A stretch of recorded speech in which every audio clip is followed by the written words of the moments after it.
Hello students, in this video we will be discussing important current affairs for 19th of September. The session will be quite interesting and important. In this video we will be talking about special Swachhta campaign 4.0 progress. We will be talking about Bhaskar portal. Then we will be talking about the 54th GST Council meeting. In this video we will be talking about the 20th meeting of MSDC in Goa that was held to boost the India's maritime sector.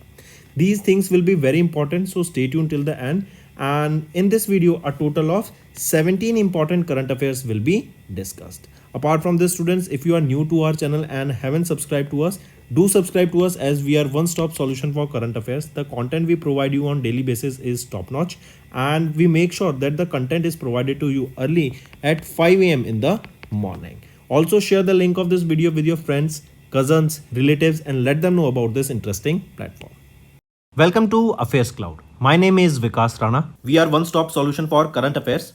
You can find our Crack Current Affairs course on our application exclusively for current affairs, where you will be getting daily, weekly and monthly current affairs on regular basis. You can use code VIKAS10 to get additional 10% discount while purchasing the course. This video is available both in English and Hindi. The timestamp for both English and Hindi are mentioned in the description of each video. You can contact us on the number provided or mail provided. Also follow us on Telegram and Instagram and the link for the same is provided in the description of each video.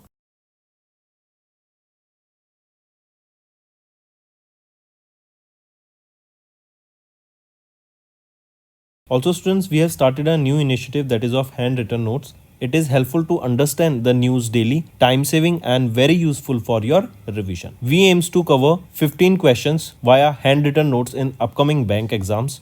These handwritten notes are available on daily current affairs content PDF at our mobile application and website careerscloud.in. Only our Crack Current Affairs subscribers will be able to access these handwritten notes.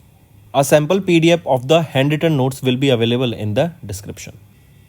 Then we are talking about national affairs. Union Minister Jitendra Singh has launched web portal to monitor special Swachhta campaign 4.0 progress. Right, Jitendra Singh, he is having the independent charge of the Ministry of Science and Technology and he virtually inaugurated or he virtually launched a web portal. That means a website was launched for monitoring the progress of special Swachhta campaign 4.0 progress. Right, and then remember, if we talk about this Swachhta campaign 4.0, this is special Swachhta campaign 4.0. This 4.0, that is the fourth version of it, is scheduled to be held from 2nd October to 31st of October 2024. Correct, and the aim of this special campaign is basically cleanliness, to promote cleanliness. This will focus in various fields, in various offices, correct, and in various public places so that those areas can be cleaned properly.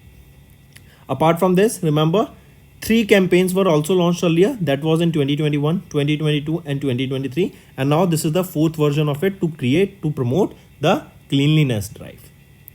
Correct, take a note of this. This was launched by whom? Jitendra Singh.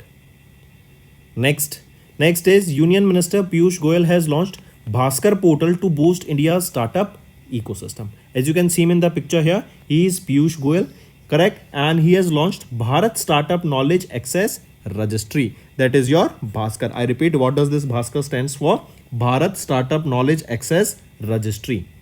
Right, this is a portal, that means it is a website, and this will boost the startup ecosystem in India.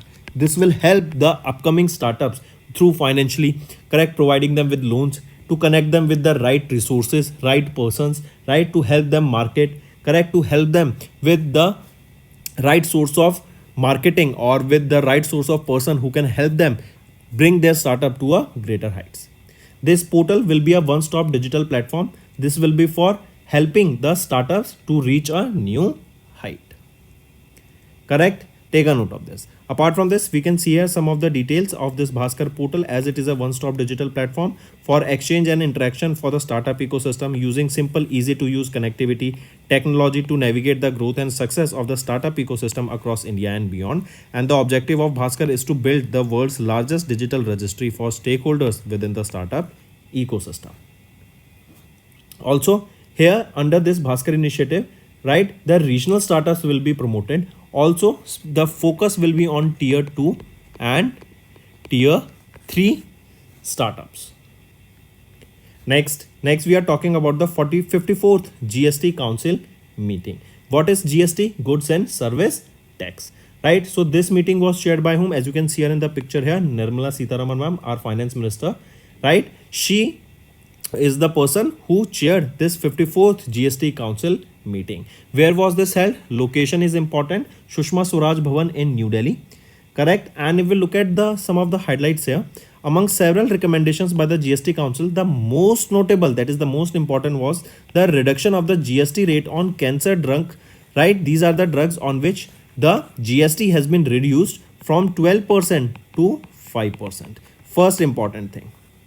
Second is that GST Council has decided to reduce the GST rate of the extruded and expanded products, savory or salted food products falling under the HS 1905 90/30 from 18% to 12%. That means on the savory salted products, the GST has been reduced from 18% to 12%.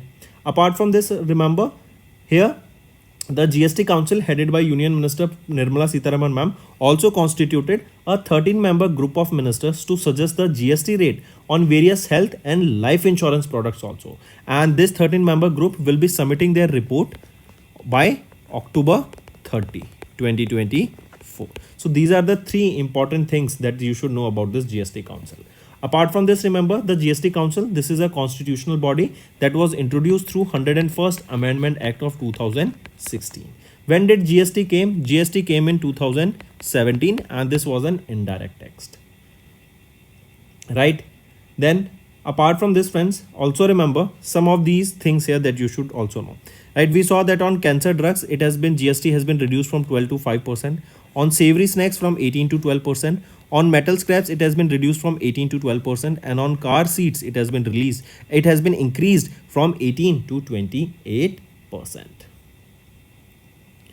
Right. Next is Ministry of Port Shipping and Waterways conducted the 20th meeting of MSDC in Goa to boost India's maritime sector. I repeat, this is the 20th meeting of the Maritime State Development Council. This was held under the chairmanship of Union Minister Sarbandana Sonowal of Ministry of Port Shipping and Waterways. Right, it was held from 12th to 13th of September. It was held where? It was held in Goa, and this addressed various maritime initiatives that are important for the India's maritime sector to grow. During this, 80 critical issues were discussed with central government, state government, union territories. That includes your ports, infrastructure, connectivity, maritime tourism, port security, and so on. Correct. Apart from this, if we talk about this 20th meeting of MSDC, the major focus of the council was for the establishment of place of refuge for ships in distress, then development of radioactive detection equipment infrastructure at ports to improve security, and recognition of seafarers as a key essential workers. These are some of the key points of importance. Apart from this, some of the key initiatives that were launched here was first is National Safety in Ports Committee. This was launched, this MSDC, they launched this NSPC, that is National Safety in Ports Committee application on the National Single Window System digital platform for streamlining the regulatory processes, and the application will improve the efficiency and reduce the cost for the stakeholders. Then if we talk about second, this is your Indian International Maritime Dispute Resolution Center. This is a specialized platform that offers merit-based and industry-governed solutions to resolve maritime disputes efficiently. Say for example, there is a dispute between two countries. So in order to make sure that the dispute is solved at a faster pace in less time, correct, that is the reason, because if it is sold in less time, not so the two parties that are involved in the dispute, they won't have to pay or they don't have to bear a large amount of sum, correct. So to make sure that the disputes are solved efficiently and in less time, this was launched. Third thing is India Maritime Center. The council has launched this India Maritime Center. This is a policy think tank that is designed to bring together maritime stakeholders currently operating in the silos. This will foster innovation, knowledge sharing, strategic planning, driving growth and development across India's maritime sector. Correct? Take a note of these things. Next is Union Minister Amit Shah has launched renaming of Port Blair as Sri Vijayapuram. Very important. Why this step was taken? As we know, Port Blair, this was the name given to this place by the Britishers. And we know that India is now a independent country, right? We are free from all the slavery regime that used to have earlier. So we don't want any thing, or we don't want to be associated with any name or place that was given by the Britishers. So that is the reason, and we want to make sure that now we are a free nation and we have our own motives, we have our own strengths, and we are an independent country, correct? And so this, for this reason only, to remove this name Port Blair, correct, and give it as a new name, that is Sri Vijayapuram. Take a note of this. Here Sri Vijayapuram, it represents India's victory in the freedom struggle, correct? And we know that Port Blair and Andaman and Nicobar Islands, they have played a major role in the freedom struggle that we used to that we had, correct? Next, okay, one more thing, if I ask you, tell me, there is a national park also here by the name Campbell National Park. Next is CSTT launched website with technical terms in 22 official Indian languages. What is this CSTT? This is the Commission for Scientific and Technical Terminology, and they have launched a unique website, as you can see here, which serves as a central repository for technical terms in all the 22 official Indian languages. We know that the technical terms have different names in different language, right? To make sure that all the languages, all the individuals who are who have their different language, they can read the technical terms, correct? So for that reason, this repository has been set up, a central repository has been set up, correct? So the technical terms in each of these 22 official languages will be mentioned in this central repository, so that a proper database can be maintained and that can help the individuals of India to help in the learning process, right? Take a note of this. This repository is expected to have more than 22 lakh words, right? And through this platform, users can search for the equivalent term of scientific and technical terminologies in Indian languages and provide their feedback also on the existing translation that is present on this website. Next is international affairs. India participated in the BRICS Literature Forum 2024 that was held in Russia, right? So what is BRICS? Which are the countries? Brazil, Russia, India, China, South Africa, right? This is your BRICS, right? And India recently participated in the BRICS Literature Forum. Where this was held? It was held in Russia, right? Then the theme of this forum is important. This is the theme here, and do take a note of this theme: World Literature in the New Reality, Dialogue of Traditions, National Values and Cultures. This is the theme here, correct? And here, while addressing the plenary session, the first event of the forum, and Madhav Kaushik emphasized on the importance of literature, especially in today's world, which help us to promote unity and cooperation among various societies across the world, correct? Apart from this, 16th BRICS Summit, where this will be held? This is scheduled to be held in Russia, and it will be held next month in October, correct? Apart from this, we saw that BRICS, these are the 5 nations, right? Apart from this, remember, 5 more countries have joined BRICS from starting of 1st of January 2024. Which are those countries? Egypt, Ethiopia, Iran, Saudi Arabia and United Arab Emirates, right? Now the total number of countries in BRICS nation is 10. Next is World Bank report was released, and healthy longevity could save 150 million lives by 2050, transforming developing countries. What is this report about, right? We know that the aging population is increasing, right? And almost 1/3 of the world population will be over 60 years of age by 2050, will be 60 plus by 2050. And this report stated that if we are investing in the healthy habits, this could save more than 150 million lives in the low and middle income countries by 2050.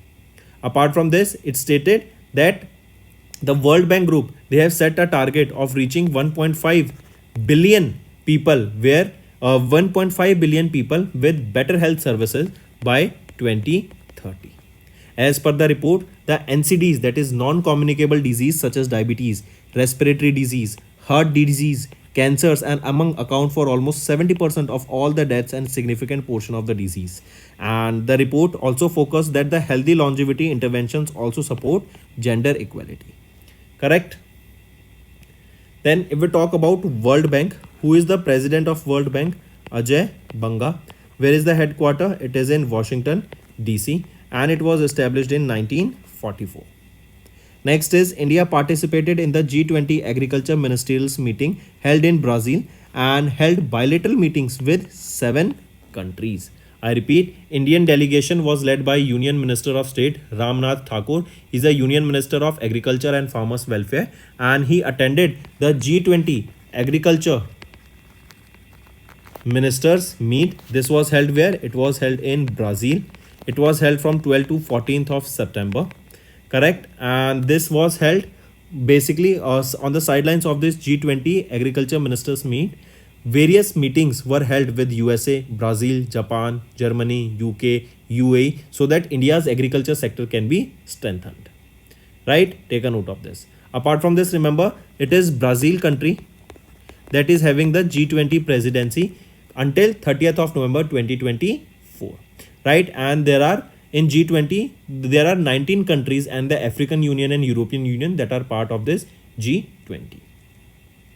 Then if we talk about this only here, one more thing you need to remember, as I mentioned, the major focus was on agriculture.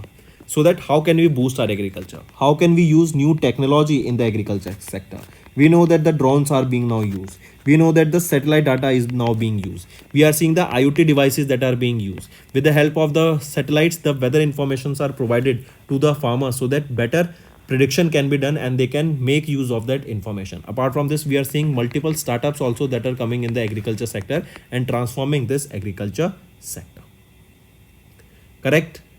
Next is UNDP, that is United Nations Development Program, and ISO, that is your International Organization for Standardization. They have launched world's first guidelines to accelerate sustainable development goal contributions. I repeat, UNDP and ISO, they have launched ISO UNDP. Let me write here, ISO UNDP PAS 53002. Right, this is the world's first international guidelines to accelerate the contribution towards United Nations Sustainable Development Goals. I repeat, this is the guidelines that has been launched by UNDP along with ISO, and these are the first international guidelines that will accelerate the contribution towards United Nations Sustainable Development Goals.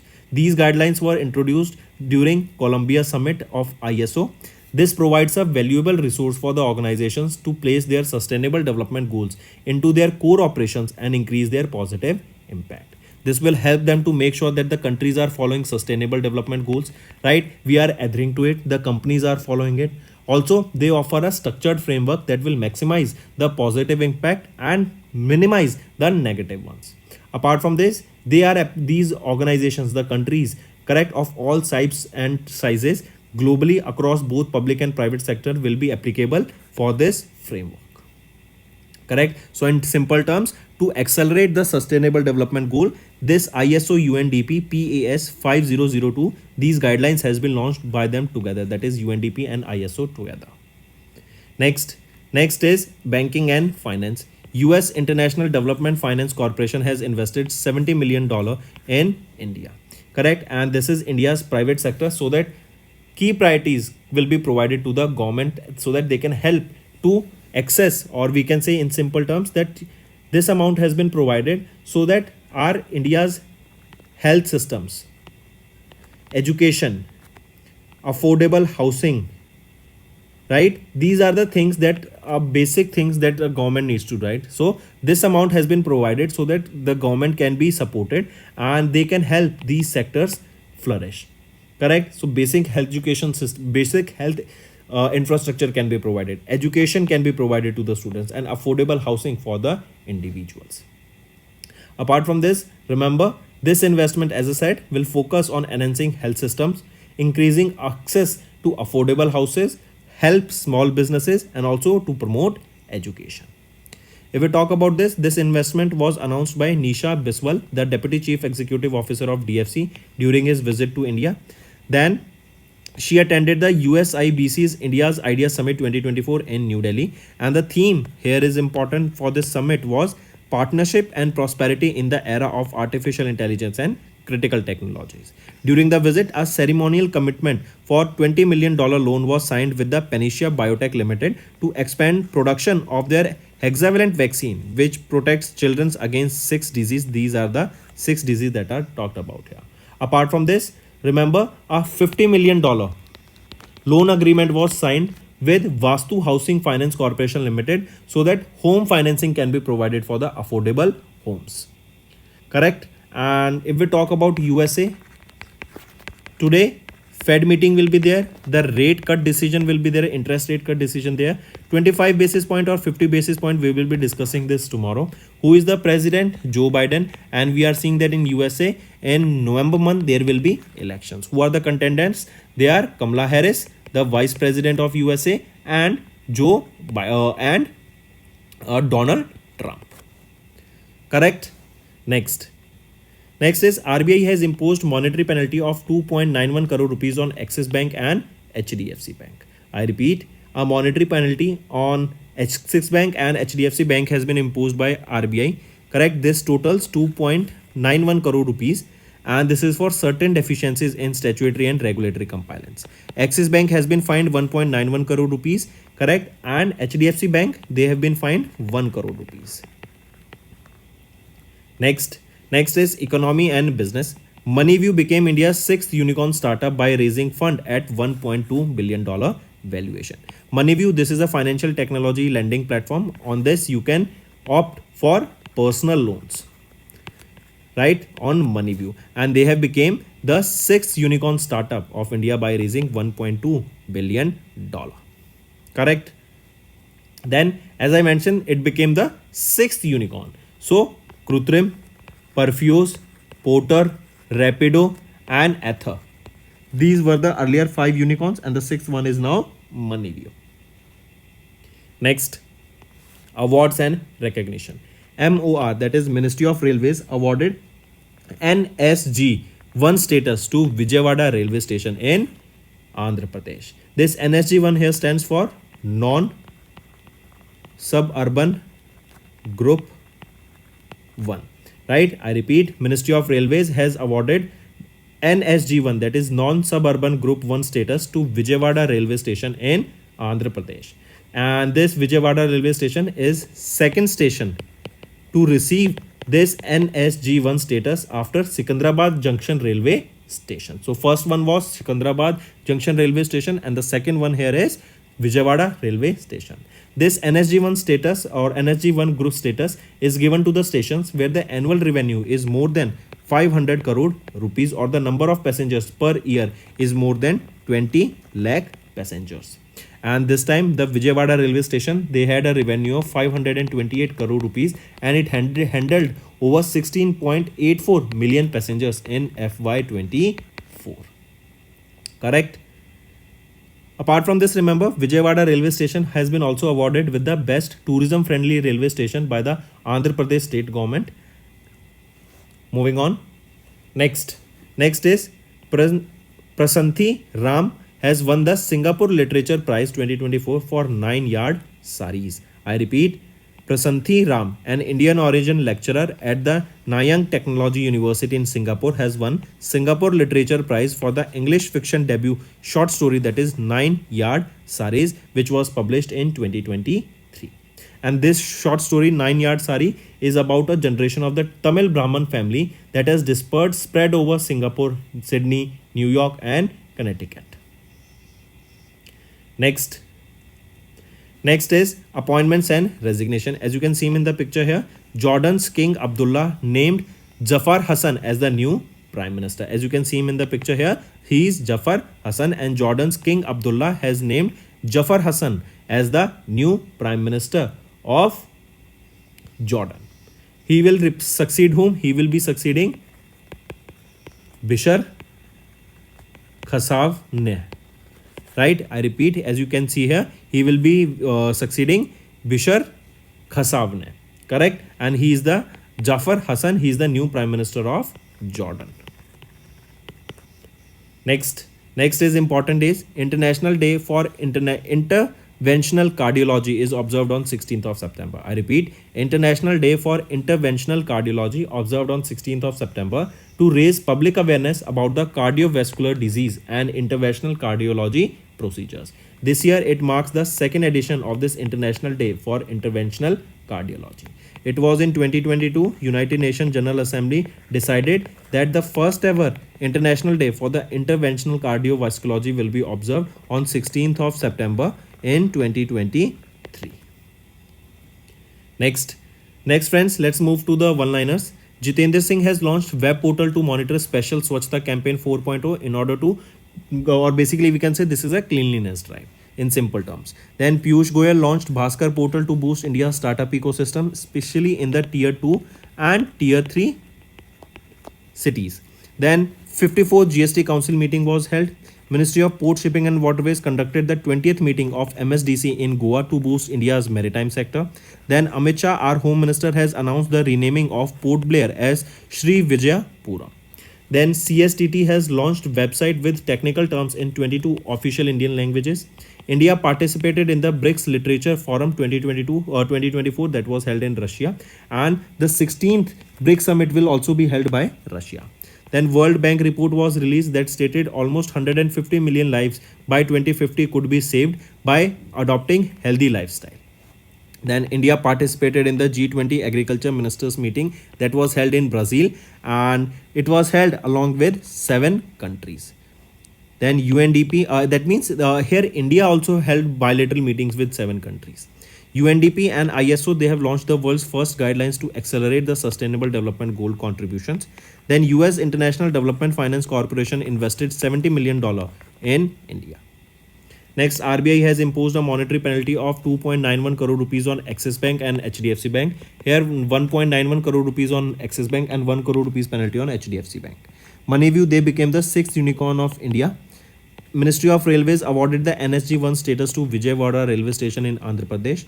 Then Prasanthi Ram has won the Singapore Literature Prize for 9-yard series. Jordan's King Abdullah named Jafar Hassan as the new Prime Minister. Then International Day for the Interventional Cardiology observed on 16th of September. So that's all for the day, students. Now let's move to the revision part. Next, in September, India successfully launched Agni-4 missile from the integrated test range in Chandipur, Odisha. And Agni-4 belongs to which type of missile? So this Agni-4, remember, this is a intermediate range ballistic missile. IRBM, intermediate range ballistic missile. It was Agni-4, right? It was tested where? In ITR Chandipur, that is in Odisha, and this is the 4th missile of the Agni series. It is developed and designed by which organization? It is designed and developed by DRDO. It is a surface to surface missile, right? And it has a range of almost 4,000 kilometers, and it is also capable of carrying nuclear warheads. Next, which shipbuilding company has recently launched 2 indigenous designed and constructed anti-submarine warfare shallow watercraft that are named Indian Naval Ship Malpe and Indian Naval Ship Mulki. So they have been designed and developed by Cochin Shipyard Limited. They are anti-submarine warfare shallow watercraft ships, and they are INS Malpe and INS Mulki. These are the 2 ones, and they have been developed by Cochin Shipyard Limited. If we talk about the 4th one, it is Indian INS Malpe, and the 5th one is INS Mulki. Next, who has recently won the men's single title at the US Open title? Right, so in the US Open, the men's title was won by Jannik Sinner. If we talk about Jannik Sinner, he is from Italy. Right, he is the world's #1 tennis player, and he has won the US Open title. If we talk about the women's single title, right, women's single title was won by Arna Seblenka, right? She's also world's #1 in women's category, and Anina Seblenka, she's from Belarus, and she has won the women's single title here. Next, the CCI approved the National Investment and Infrastructure Fund proposal to acquire additional stake of which company? So additional stake of Ather company. Ather, this is a company that is making electric vehicles, 2-wheeler electric vehicles. right?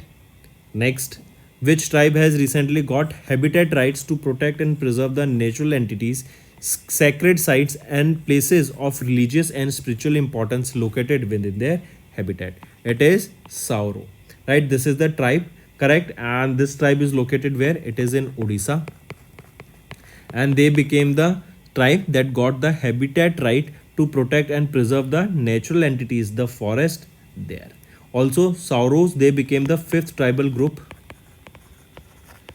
in the state to get this habitat right. Next, who has been recently shortlisted for British Academy Book Prize for Global Cultural Understanding 2024? So Amitav Ghosh, right? Amitav Ghosh was shortlisted for the British Academy Book Prize for Global Cultural Understanding for his book that is Smoke and Ashes. So what is the name of the book here? Smoke and Ashes, right? Apart from this, Ghosh's latest work, this Smoke and Ashes, is among the 6 titles competing in the top prize, and this book examines the far-reaching impact of the global opium trade from the 18th century till present-day crisis. Next, name the military exercise between India and United States of America that has recently commenced at the Foreign Training Node in Rajasthan. What is the name of that exercise? It is Yuddhabhyas, right? It began at the Foreign Training Node that is in the Mahajan Field Firing Range of Rajasthan. This exercise is held between which two countries? It is held between our India and United States of America. Correct. Then remember, this was the 20th edition of this exercise. Correct. It was held in Rajasthan, and if we talk about the 19th edition of this exercise, it was held in Alaska, USA. Alaska, USA. Next, in which year Pradhan Mantri Kisan Mandhan Yojana scheme was launched? So this scheme was launched in 2019 by Prime Minister Narendra Modi. It was launched in Jharkhand. This scheme was administered by Ministry of Agriculture and Farmers Welfare. This scheme is basically for the individuals who are between 18 to 40 years of age, and under this scheme they will be contributing between 55 to 200 rupees per month, and this will be basically to provide them pension when they turn 60 years of age. So as per the age between this criteria, they will be investing the amount here, and they will be getting 3000 rupees per month when they turn 60 years of age. So this fund or this type of pension will be managed by LIC. Next, which defense company has recently signed a contract worth 26,000 crore rupees with Ministry of Defense for procurement of 240 AL-31 FP aero engines for Sukhoi 30 Mark 1 fighter jet of the Indian Air Force? So which is the defense company? It is Hindustan Aeronautics Limited. The defense contract is worth 26,000 crore rupees, and this will be for the procurement of 240 aero engines. And these aero engines will be used where? They will be used in Sukhoi 30 Mark 1 fighter jet. Correct. Next thing, remember, these aero engines, they will be manufactured where? They will be manufactured in the Koraput district. Where is this Koraput district? It is in the state of Odisha. Next, which day is declared as the World Rural Development Day by United Nations General Assembly? So World Rural Development Day is observed on 6th of July by United Nations General Assembly. And for the first time, remember, United Nations this day is declared that it will be observed on 6th of July, and it was declared by United Nations General Assembly that from 2025 onwards we will be observing this day. So we can say the first ever edition will be observed in 2025 on 6th of July, and this day is basically observed to make sure that the rural areas are also developed. Next is our homework. You have to give me 5 current affairs related to banking for the August and July month. That's all for the day, students. If you find the session interesting, do hit the like button. I want to see maximum likes here. Also share the link of this video with your friends, cousins, relatives, and even with your parents, because this is such an interesting session that instead of reading the newspaper, right, they can just watch our video and can gain knowledge about what is happening all around the world. Now students, let's move to the Hindi segment of this video. Hello students, तो आज की video में 19 सितंबर के हम important current affairs discuss करेंगे। आज की video में हम बात करेंगे स्वच्छता कैंपेन 4.0 प्रोग्रेस की, हम बात करेंगे भास्कर पोर्टल की, 54th जीएसटी काउंसिल मीटिंग की, देन मैरीटाइम सेक्टर को बूस्ट करने के लिए भी एक मीटिंग हुई, देन हम बात करेंगे पोर्ट ब्लेयर का नाम चेंज कर दिया गया, क्या रीज़न रहा इसके बिहाफ पर वो भी बात करेंगे। आज की वीडियो में 17 इंपॉर्टेंट करंट रहेंगे ऑफ अटमोस्ट इंपॉर्टेंस। एंड तक बने रहिएगा, बहुत अच्छा सेशन रहेगा, बहुत कुछ सीखने को मिलेगा। ऑल्सो स्टूडेंट्स, अगर आप नए हैं और अभी तक आपने हमें सब्सक्राइब नहीं किया तो जल्द से जल्द जाके सब्सक्राइब कर लीजिए। We are one stop solution for current affairs. Daily basis पे हम बहुत ही अच्छा कंटेंट प्रोवाइड करते हैं, इंटरेस्टिंग फॉर्मेट में, इजी वे में, ताकि आपके जो कॉम्पिटिटिव एग्जाम्स हैं आप उनमें भी हमारी वीडियो की मदद से आप देखेंगे, आपके कंसेप्ट्स क्लियर होंगे एंड बहुत कुछ आपको यहाँ पे सीखने को मिलेगा। इवन आप इस वीडियो को अपने दोस्तों के साथ, कजन्स के साथ, रिलेटिव्स के साथ शेयर कीजिए, अपने पेरेंट्स के साथ शेयर कीजिए एंड उन्हें बताइए अबाउट दिस इंटरेस्टिंग प्लेटफॉर्म कि हम डेली बेसिस पे कितने इन्फॉर्मेटिव वे में कंटेंट प्रोवाइड करते हैं। इवन आप न्यूज़पेपर पढ़ते हैं आपके पेरेंट्स, तो आप उनको हमारी वीडियो दिखाइए इसकी जगह एंड देखिए डेली बेसिस पे हम कितनी इन्फॉर्मेटिव चीज़ें उनको बताते हैं। Welcome to Affairs Cloud. My name is Vikas Rana. We are one-stop solution for current affairs. You can find our Crack Current Affairs course on our application exclusively for current affairs, where you will be getting daily, weekly and monthly current affairs on regular basis. You can use code VIKAS10 to get additional 10% discount while purchasing the course. This video is available both in English and Hindi. The timestamp for both English and Hindi are mentioned in the description of each video. You can contact us on the number provided or mail provided. Also follow us on Telegram and Instagram, and the link for the same is provided in the description of each video.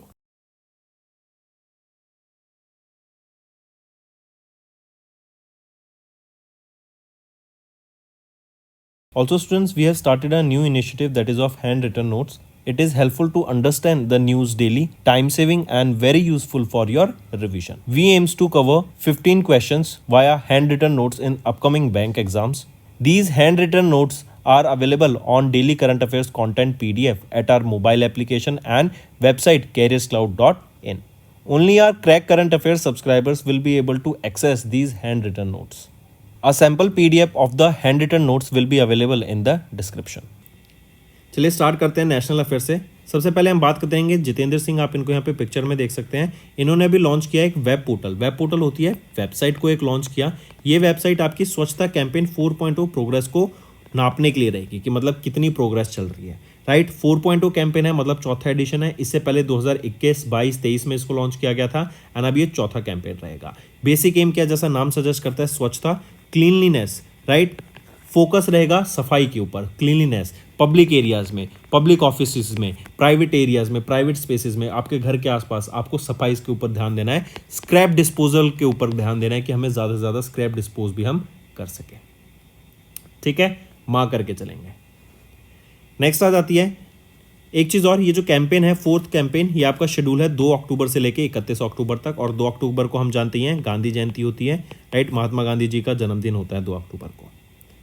Next आ जाते हैं union minister Piyush Goyal, आप इन्हें आपको picture में देख सकते हैं। इन्होंने भास्कर पोर्टल को लॉन्च किया ताकि इंडिया का जो स्टार्टअप इकोसिस्टम है ना, उसको बूस्ट मिले।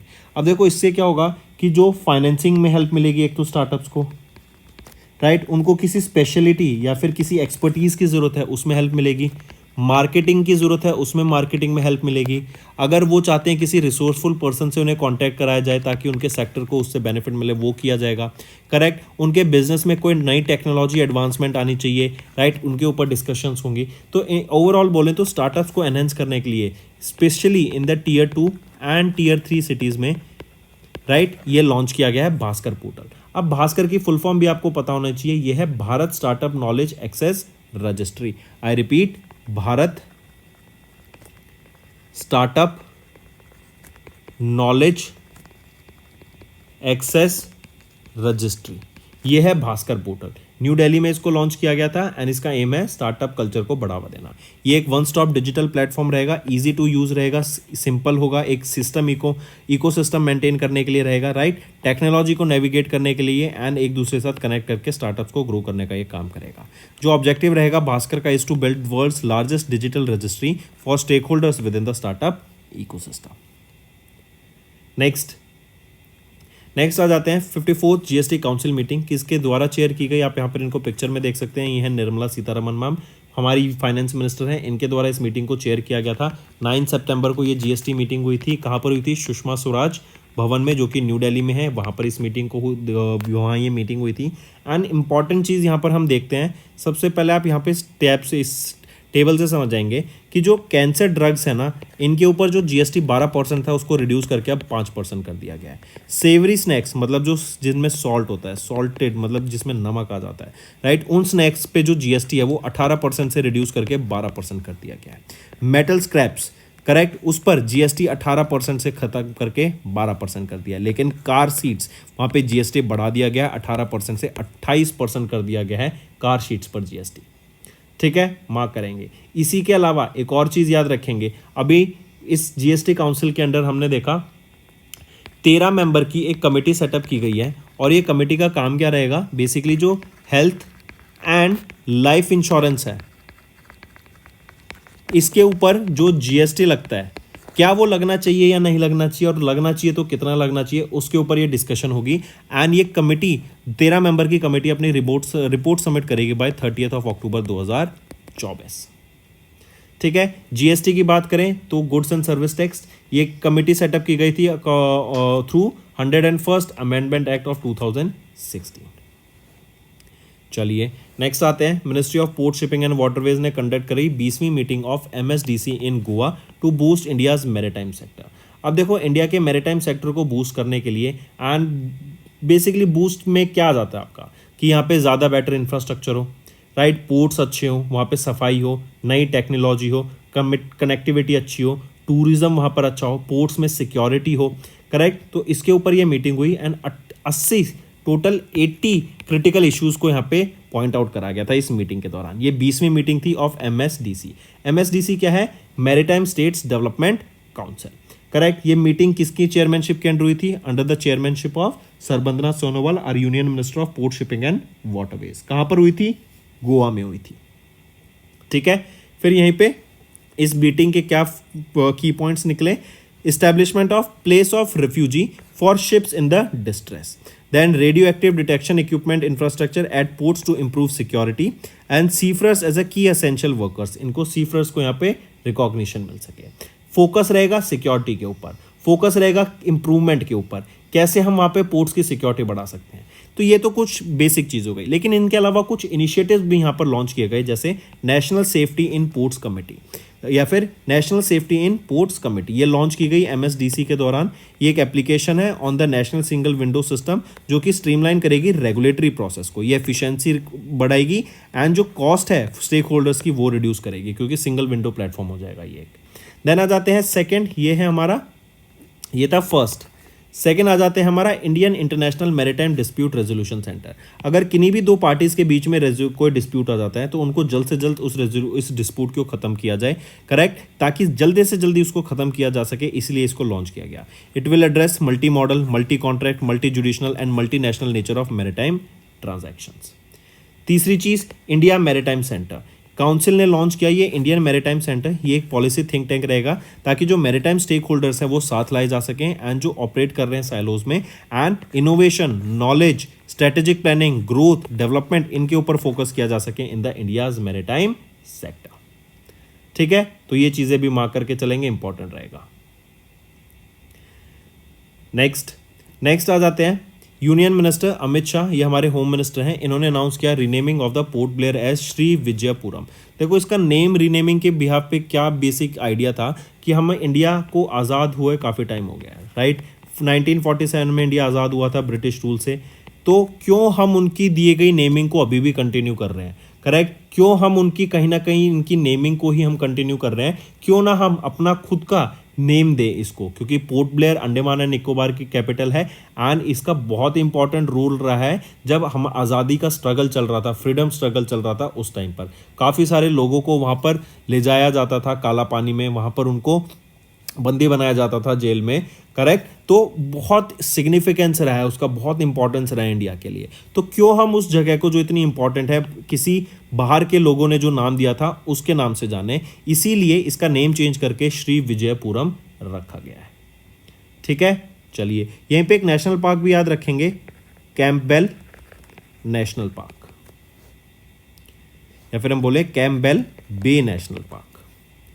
नेक्स्ट आ जाते हैं, नेक्स्ट है CSTT, ये है commission for scientific and technical terminology, इनके द्वारा एक वेबसाइट लॉन्च की गई है with technical terms in 22 official Indian languages. देखो साइंस में बहुत सारी ऐसी टर्म्स हो जाती हैं इंग्लिश में, करेक्ट, तो लेकिन हम देखते हैं इंडिया में इतनी सारी लैंग्वेज हैं, 22 ऑफिशियल लैंग्वेजेस हैं, तो उस ऑफिशियल लैंग्वेजेस में बहुत सारे लोग ऐसे होंगे जो इंग्लिश नहीं पढ़ते होंगे, तो अगर वो अपना करियर साइंस में बनाना चाहते हैं तो उनके लिए तो फिर डिफिकल्ट हो जाएगा। तो ये वेबसाइट एक गेम चेंजर रहेगी। इस वेबसाइट पर जो इंग्लिश में जो टर्मिनोलॉजीज होती हैं साइंस टेक्नोलॉजी में, राइट, टेक्निकल टर्म्स होती हैं, उनकी ट्रांसलेशन की गई है इन 22 ऑफिशियल लैंग्वेजेस में।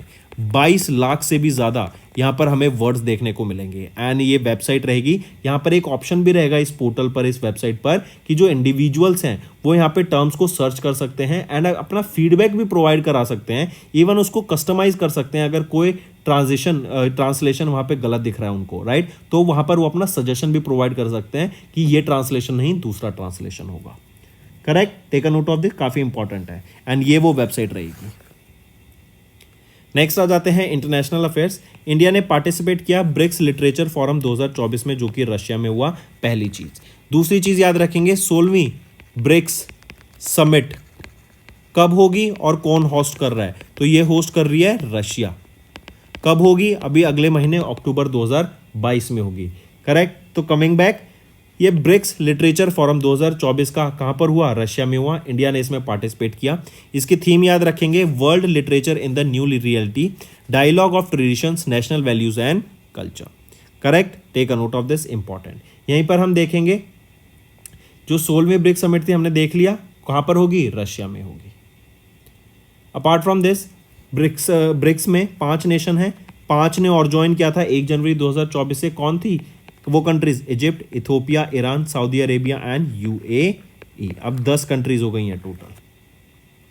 चलिए नेक्स्ट पे आते हैं। नेक्स्ट है वर्ल्ड बैंक। वर्ल्ड बैंक की अभी रिपोर्ट आई जो बताता है कि 150 मिलियन लाइव्स बचा सकते हैं हम 2050 तक, अगर हम हेल्दी लिविंग को अडॉप्ट करें, हेल्दी लाइफस्टाइल को अडॉप्ट करें। करेक्ट, आई रिपीट, ये डाटा वर्ल्ड बैंक के द्वारा रिलीज किया गया, जो बताता है कि अगर हम हेल्दी लाइफ जीते हैं, करेक्ट, हेल्दी लाइफस्टाइल को अपनाते हैं, करेक्ट, तो हम 150 मिलियन लाइफ को सेव कर सकेंगे in the low and middle income countries, correct, by 2050। इससे क्या होगा, जो इकोनॉमिक बेनिफिट भी हमें देखने को मिलेगा, क्योंकि लोग कम खर्च करेंगे फिर अपनी मेडिकल एक्सपेंसेस पे, राइट। इवन यहाँ पर हम देखते हैं कि जो 1/3 ऑफ द पॉपुलेशन है ना वर्ल्ड की, जो 33% ऑफ द वर्ल्ड पॉपुलेशन है, वो 60 ईयर्स प्लस हो जाएगी by 2050। Even world bank group ने एक टारगेट सेट किया है to reach 1.5 billion people with better health services by 2030। यहाँ पे डिजीज जैसे नॉन कम्युनिकेबल डिजीज जैसे diabetes, respiratory disease, heart disease, cancers, इनके ऊपर फोकस किया जाएगा। एंड यहाँ पे 70% ऑफ द जो डेथ्स होती हैं वो इन डिजीज़ की वजह से होती है। करेक्ट, तो ये डाटा वर्ल्ड बैंक के द्वारा रिलीज किया गया। वर्ल्ड बैंक के प्रेसिडेंट कौन रहेंगे, अजय बंगा, हेडक्वार्टर वॉशिंगटन डीसी में, एंड 1944 में इसको एस्टेब्लिश करा गया। मूविंग ऑन, नेक्स्ट आ जाते हैं, हमारे इंडिया ने पार्टिसिपेट किया G20 एग्रीकल्चर मिनिस्टर्स मीटिंग, जो कि ब्राज़ील में हुई थी। ब्राज़ील में क्यों हुई, क्योंकि G20 की जो प्रेसिडेंसी है ना अभी, वो किसके पास है, ब्राज़ील के पास है। कब तक, अभी अक्टूबर 2024 तक इनके, और नवंबर 2024 तक, 30 नवंबर 2024 तक टू बी प्रिसाइज, इनके पास रहेगी। G20 वर्ल्ड के लार्जेस्ट कंट्रीज का ग्रुप है, 19 countries plus African union and European union. Correct, तो यहाँ पर एग्रीकल्चर के ऊपर फोकस किया गया कि हम कैसे एग्रीकल्चर सेक्टर को ग्रो कर सकते हैं। हम देख रहे हैं बहुत सारे स्टार्टअप्स अब एग्रीकल्चर सेक्टर में आ रहे हैं, एग्रीकल्चर को बूस्ट कर रहे हैं नई टेक्नोलॉजी की मदद से।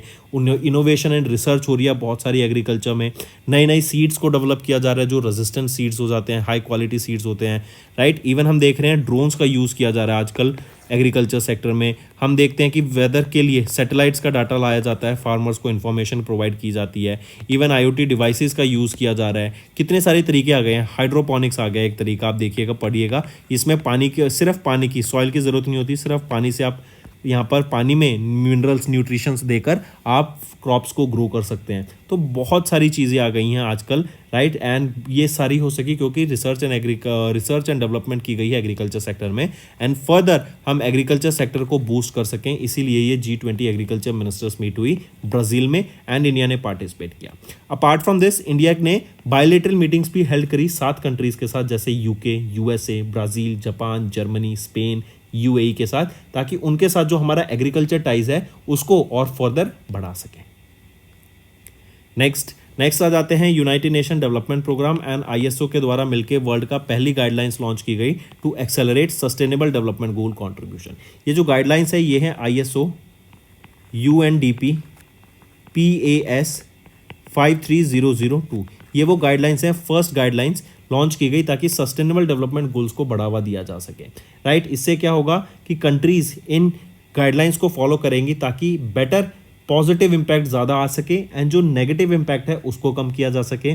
कैसे हम economically, socially and environment sustainability के ऊपर जा सकते हैं, कैसे हम ग्लोबली सभी, जैसे कंट्रीज में अलग अलग ऑर्गेनाइजेशंस होती हैं, छोटी कंपनियां भी होती हैं, बड़ी कंपनियां भी होती हैं, राइट। तो उनके लिए यहाँ पे गाइडलाइंस लॉन्च की गई हैं कि कैसे हम सस्टेनेबिलिटी को बढ़ाएं, कैसे हम सस्टेनेबल डेवलपमेंट गोल्स को फॉलो करें, कैसे हम रिन्यूएबल एनर्जी पर शिफ्ट करें, राइट। क्या हमारा ट्रांजिशन, क्योंकि अभी बहुत सारी ऑर्गेनाइजेशंस ऐसी हैं जो कि non renewable sources of energy को फॉलो कर रही हैं, यूज़ कर रही हैं। तो जो ये ट्रांजिशन होना चाहिए नॉन रिन्यूएबल से रिन्यूएबल सोर्स ऑफ एनर्जी पर, ये कैसे होना चाहिए, राइट। पॉवर्टी को रिड्यूस करने के लिए क्या क्या चीज़ों को अपनाना चाहिए, तो वो सारे इन फ्रेमवर्क में यहाँ पे लॉन्च किया गया है इन गाइडलाइंस में, जो कि यूएनडीपी एंड आईएसओ के द्वारा मिलकर लॉन्च की गई हैं। ये वो फ्रेमवर्क है आईएसओ यूएनडीपी PAS 53002।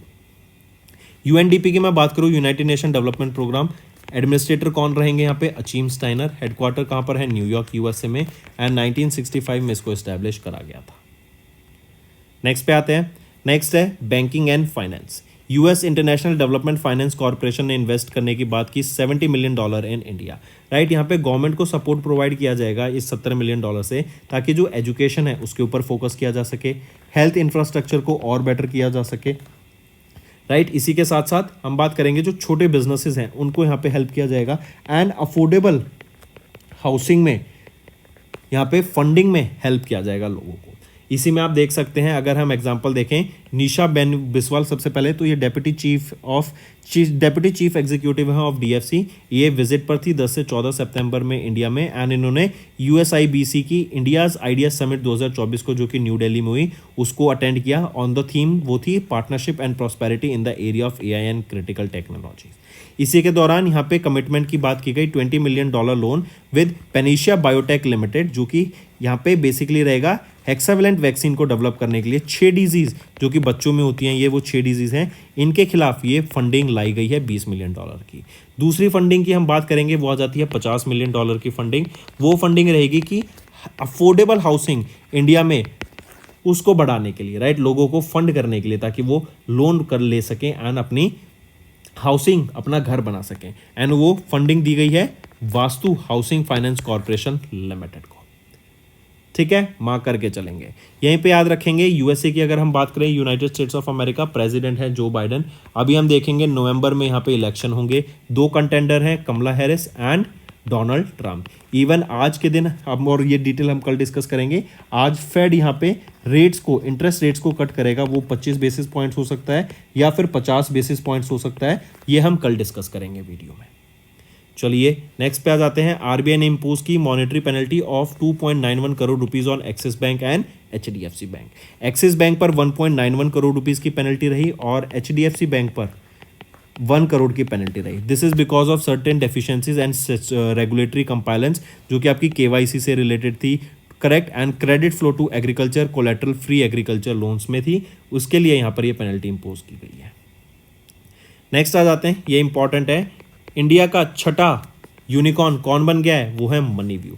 मनीव्यू क्या करता है, ये आपको लोन्स प्रोवाइड कराता है, पर्सनल लोन्स प्रोवाइड कराता है। तो ये क्या है आपकी, बेसिकली ये एक लैंडिंग प्लेटफॉर्म है, Bengaluru Karnataka based lending platform है मनीव्यू। इन्होंने अभी फंडिंग रिसीव करी of 38.6 crore rupees at a valuation of $1.2 billion, और अब ये छठा यूनिकॉर्न बन गया है। इससे पहले कृत्रिम, परफ्यूज, पॉटर, रेपिडो एंड एथर, ये आपके यूनिकॉर्न थे इंडिया के, एंड इंडिया का छठा यूनिकॉर्न बन गया ये 2024 का।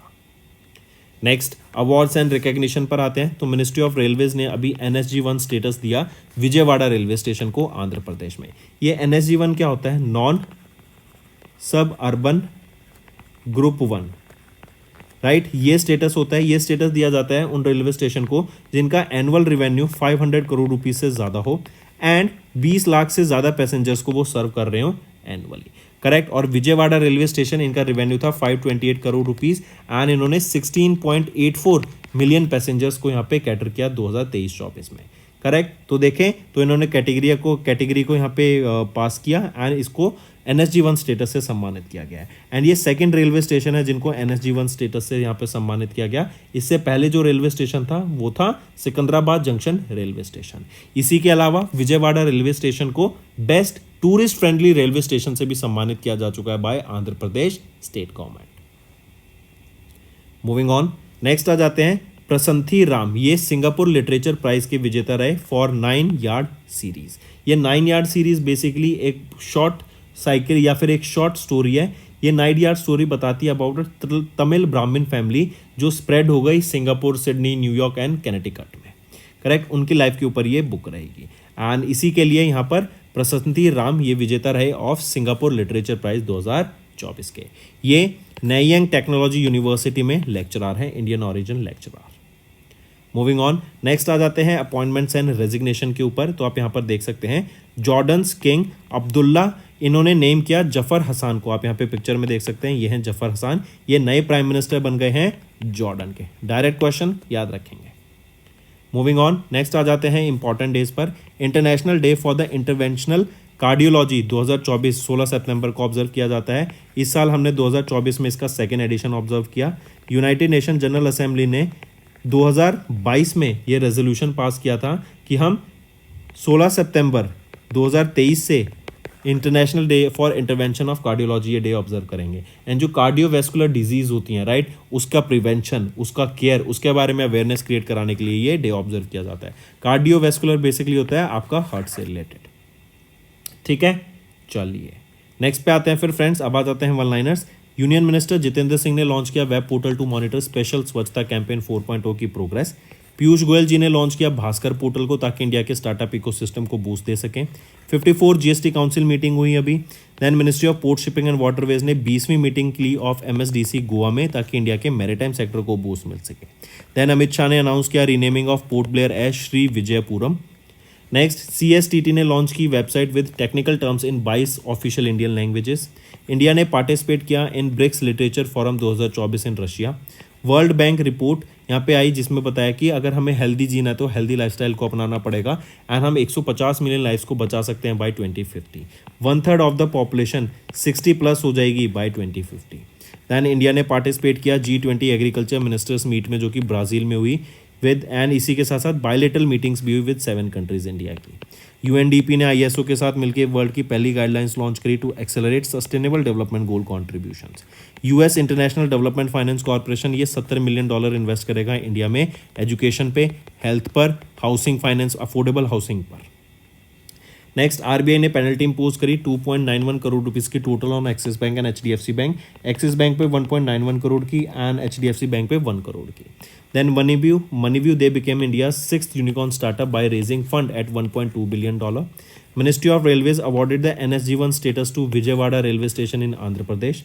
प्रसंथी राम ये विजेता रहे of Singapore literature prize 2024 for 9 yard series. Then Jordan's king Abdullah इनको नेम किया गया, इन्होंने नेम किया जफर हसान को as the new prime minister of Jordan. And international day for the interventional cardiology 2024 कब ऑब्जर्व किया जाता है? 16 सितंबर को। तो दोस्तों ये थे हमारे आज के इंपॉर्टेंट करंट अफेयर्स। अब आ जाते हैं रिवीजन पार्ट पर। Next, ministry of information and broadcasting ने रिसेंटली ऑर्गेनाइज कराया खेल उत्सव 2024 को to commemorate the birth anniversary of Major Dhyanchand. यहाँ पर 4 मेजर स्पोर्ट्स के ऊपर यहाँ पे आप इवेंट भी देखने को मिलेंगे जैसे cricket, hockey, badminton and table tennis. Next, किस कंट्री ने recently bowled out Mongolia for mere 10 runs and chase down the target in ICC T20 world cup 2026 के क्वालिफायर्स में? वो है सिंगापुर। डायरेक्ट है, मार्क करेंगे।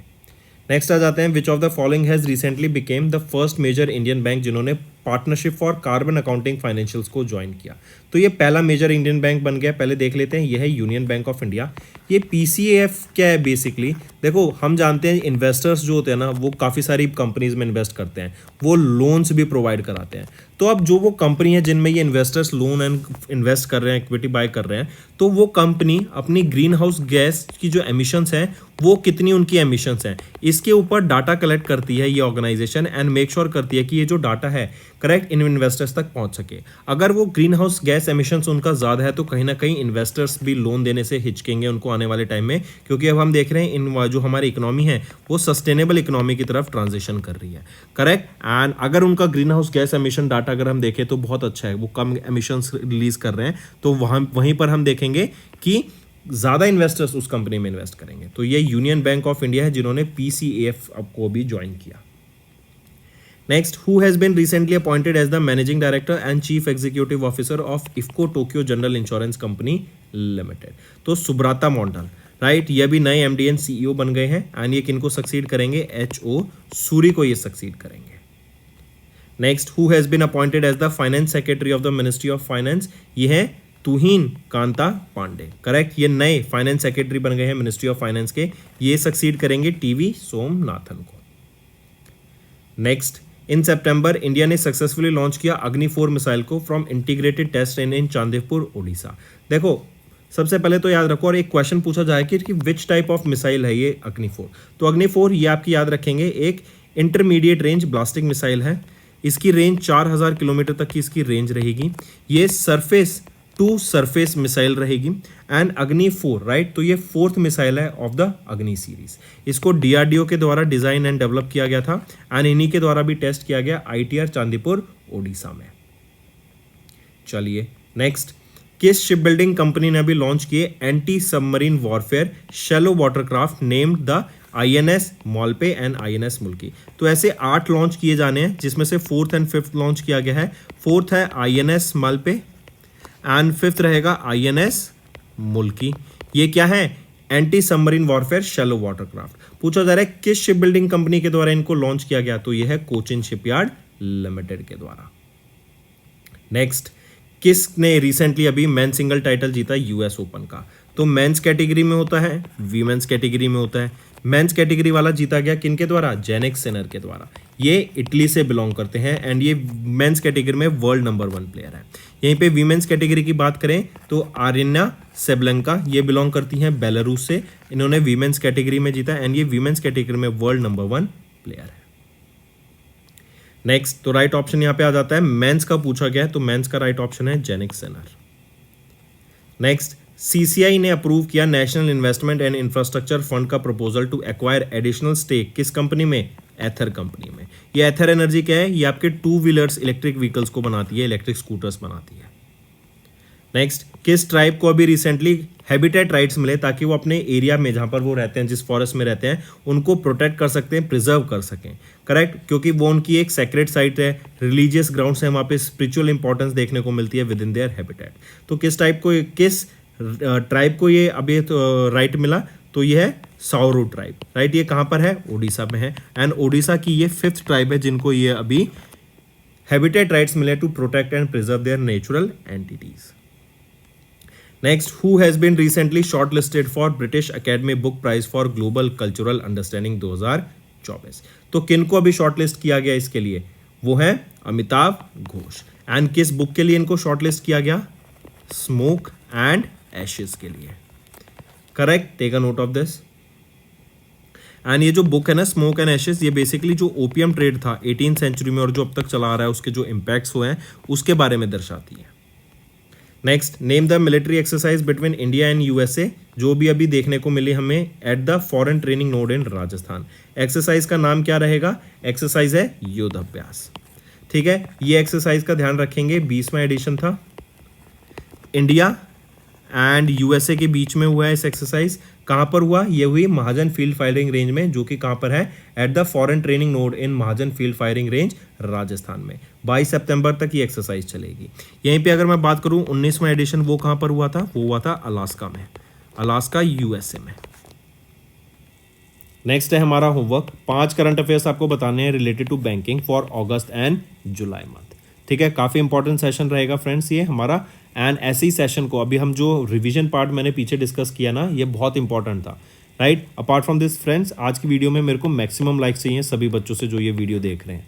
ऑल्सो इस वीडियो को शेयर ज़रूर करना अपने दोस्तों के साथ। एंड अगर अभी तक आपने सब्सक्राइब नहीं किया तो जल्द से जल्द जाके हमें सब्सक्राइब ज़रूर से करें।